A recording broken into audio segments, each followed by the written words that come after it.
आत्मा से। वो आत्मा गई तो मुख्य क्या है उसमें? शरीर की आत्मा। आपने कभी आत्मा को महसूस किया है क्या? में शरीर के कभी आत्मा के लिए विचार किया है क्या? मैं एक आत्मा हूं। आप किसी के चाचा हैं, किसी के ताऊ हैं, किसी के फूफा हैं, क्यों हुआ है? विचार करना है। वो भी आदमी है, हम भी आदमी हैं। सीमेंट की गाड़ी आती है, लोहे का ट्रक आता है, बैगन भरती है, कौन करता है? विचार करो आप। ये शरीर के लिए नहीं है, इस शरीर के संरक्षण की बात नहीं है, इस शरीर के माध्यम से पूजा इसलिए नहीं हमारी। देव पूजा, गुरु पास्ती, स्वाध्याय, संयम, तपः, दानम, चिंती, गृहस्थानाम, षट कर्माणि दिने दिने। षट पूजा करना, स्वाध्याय कर देना, ये सब कर्म है, हमारे कर्तव्य हैं। ये लक्ष्य नहीं है, ये मार्ग है केवल। हमने इसे क्या बना लिया? लक्ष्य बना लिया। अगर किसी के दादाजी जिन्होंने उसके जीवन में बहुत उपकार किया है, उसको पढ़ाया है, लिखाया है, अच्छे समाज में स्थिति बनाई है, और दादाजी का देहांत हो जाए, शरीर से आत्मा निकल जाए, तो दादाजी के शरीर को कितने महीने रखोगे? जिन्होंने इतना उपकार किया है उनके शरीर को सहेजोगे नहीं सहेजोगे? क्यों क्यों नहीं सहेजोगे? दादाजी सर पे हैं, उन्हें नीचे लेना है, क्या कहोगे? दादाजी को उठाओ, क्या बोलोगे? बोलो, क्या बोलोगे? ध्यान रखना। फिर व्यक्ति बॉडी बन जाता है, आत्मा के निकलते ही सारे रिश्ते खत्म हो जाते हैं, सारे संबंध खत्म हो जाते हैं, सब कुछ खत्म हो जाता है, केवल व्यक्ति बॉडी बन जाता है। जब तक सबका स्वार्थ चले तुझको गले लगाते हैं, जब तक सबका स्वार्थ चले तुझको गले लगाते हैं, छू छू कर तेरे तन को कैसा लाड़ बताते हैं, छू छू कर तेरे तन को कैसा लाड़ बताते हैं। उड़ जाए चेतन, ओहो उड़ जाए चेतन, कोई न हाथ लगाए रे, जीवन है पानी की कब मिट जाए रे, जरा सी संपत्ति पाकर देख तो कैसा बौराया, जरा सी देख तो कैसा बौराया, पुण्य का पानी दे देकर पाप का पौधा पन पाया, पुण्य का पानी दे देकर पाप का पौधा पन पाया, अपने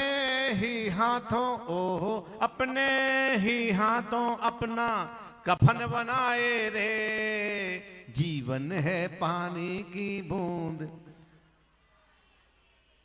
होनी अनहोनी, ओहो होनी अनहोनी, कब क्या घट जाए रे, जीवन है पानी की बूंद।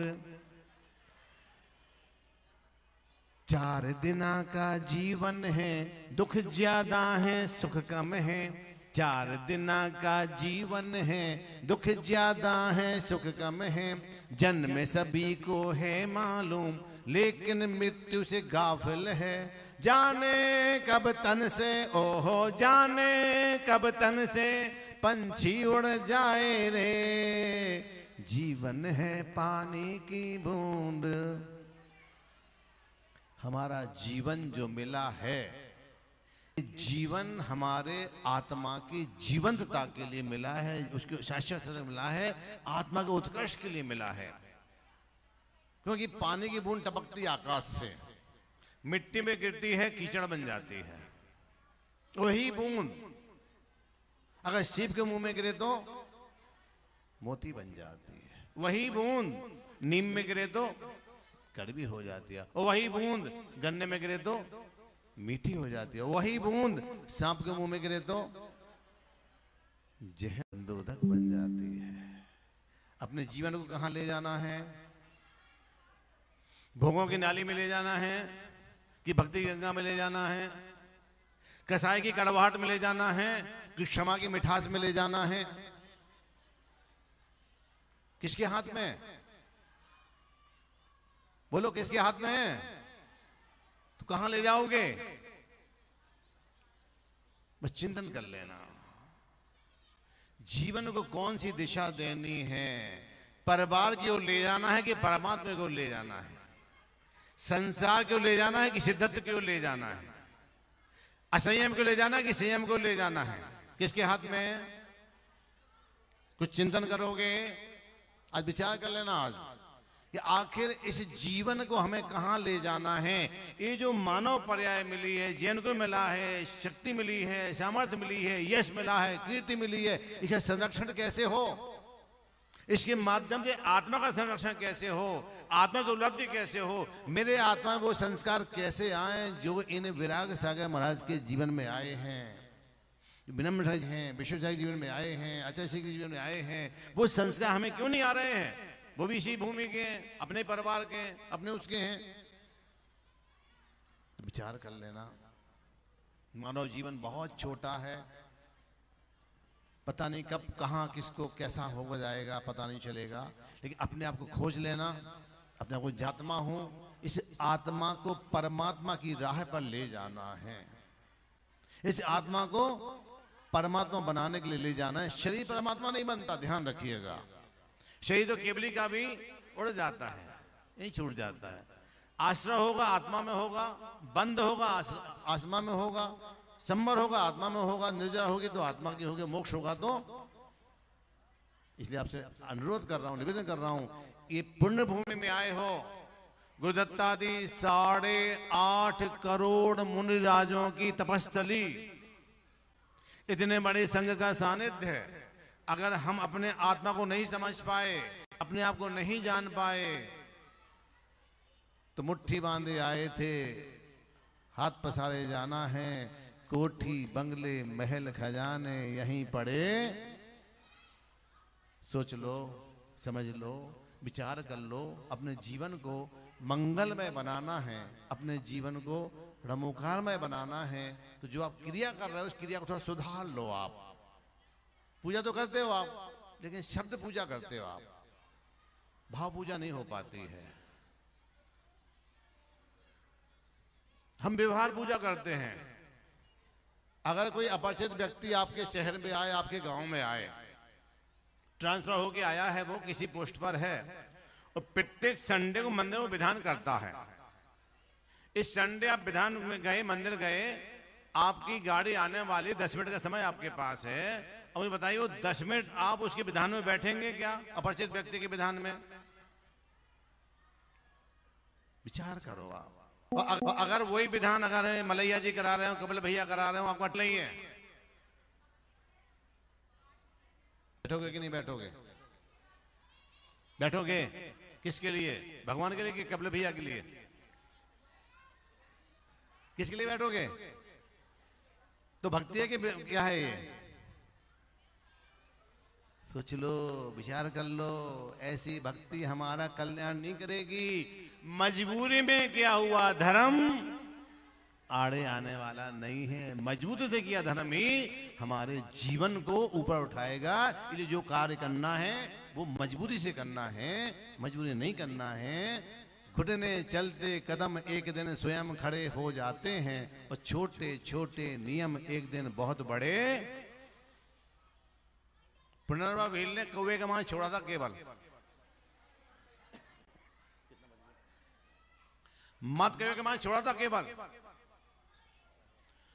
उसे एक त्याग ने उसे महावीर बना दिया। छोटा नियम ले लो, जो बहुत जरूरी नहीं है बहुत बड़े नियम लेना।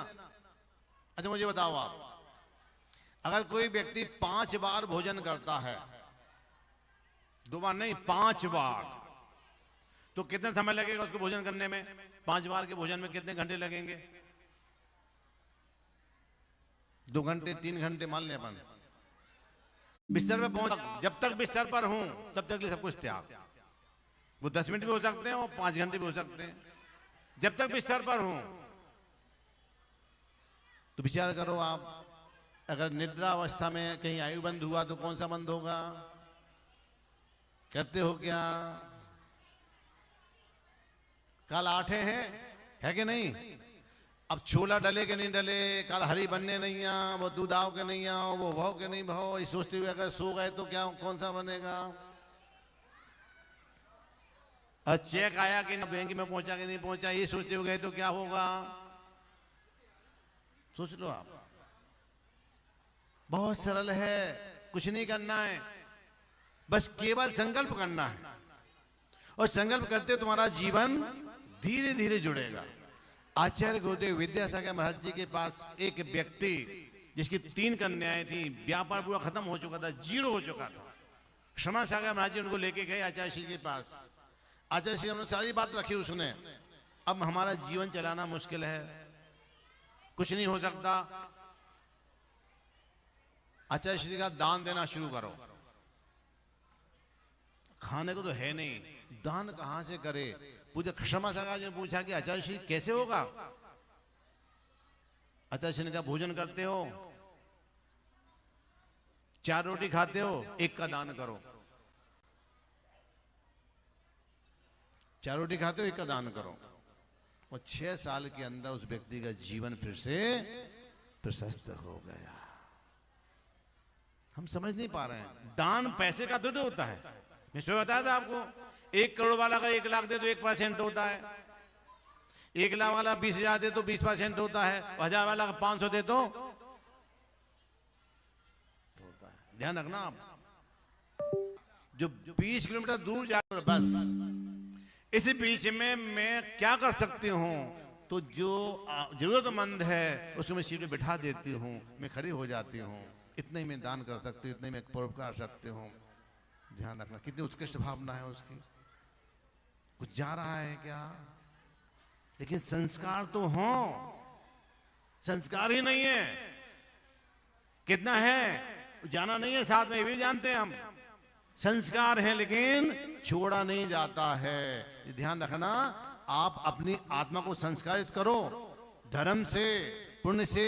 जब तक आत्मा को संस्कारित नहीं करोगे, ये आत्मा पतन की राह पे जाएगी और ना जाने कौन कौन से भाव में भटकाएगी। इसलिए आज पंचकर्म में अपने आप को पहचाने, अपने आप को जाने, अपने संस्कारों को जाने, जैन कुल के संस्कारों को जाने, जैन धर्म की मर्यादा को जाने, जिन शासन की महिमा को जाने, समाज की गौरव को जाने और अपनी आत्मा को कल्याण के मार्ग पे ले जाने का संकल्प करें कि कोई भी छोटा नियम इस सिद्ध भूमि में लिया, छोटा सा नियम भी तुम्हारे जीवन में न जाने कब कौन सा कैसा अवसर आ जाए, आपका जीवन मंगल बन जाए। इसी भावना के साथ हम भगवान से एक ही भावना करेंगे, दूर अज्ञान के हों अंधेरे, तू हमें ज्ञान की रोशनी दे, हर बुराई से बच के चले हम, जितनी भी दे भली जिन्हें, बैर होना किसी का किसी से, भावना मन में बदले की होना, हम चले नेक रास्ते पे हमसे, भूल कर भी कोई भूल होना, इतनी शक्ति हमें देना दाता, मन का विश्वास कमजोर होना, हम चले नेक रास्ते पे हमसे, भूल कर भी कोई भूल होना। इतना अगर संकल्प कर लिया तो तुम्हारा पंचकर्म में आना सार्थक हो जाएगा। एक कार्यकर्ताओं ने, पदाधिकारियों ने जो इतना श्रम किया है आपके लिए, भोजन व्यवस्था, आवास व्यवस्था, आने जाने व्यवस्था, रहने व्यवस्था, सारी व्यवस्थाएं की हैं, इनका श्रम सार्थक हो जाएगा। आप अपनी आत्मा को पहचानना शुरू कर दीजिए। जीवन को मंगल बनाने के लिए जीवन की बूंद को कहां ले जाना है, विचार कर लेना। आपका जीवन आपके हाथ में है, कहां ले जाना है। बोलिए द्वादशांग जिनवाणी माता।